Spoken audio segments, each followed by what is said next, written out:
भावबंदकी म्हणजे नातेवाईक, काका, चुलते, चुलत भाऊ, भाऊ बहीण यामध्ये संपत्ती व जमिनीच्या वाटण्यांवरून भांडणं होतात आणि त्यामुळे निर्माण होते ती भावबंदकी. या संपत्तीचं वाटप व्यवस्थित न झाल्यामुळं किंवा स्वार्थीपणामुळं मोठा भाऊ की मला जास्त पाहिजे, हा म्हणतो मला जास्त पाहिजे.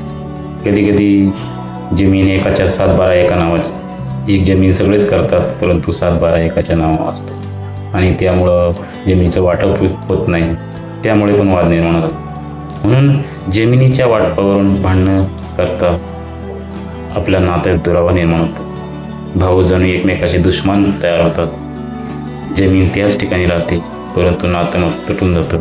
म्हणून वाटणी जमिनीची करा, नात्यांची नाही. कारण नातं तुटलं की ते परत जोडलं जाईल याची गॅरंटी नाही. म्हणून शेवटी भावबंदकीत कोणी जिंकलेलं नाही, सगळेच हारतात. कोर्ट कचेऱ्या जणू हे एकमेकाचे शत्रूच निर्माण होतात. म्हणून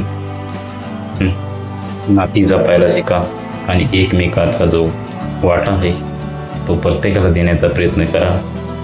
जर असं नाही केलं तर एक दिवस अंत्यसंस्काराला भाव शिल्लक राहणार नाही.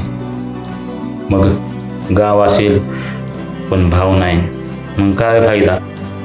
बरोबर आहे का नाही?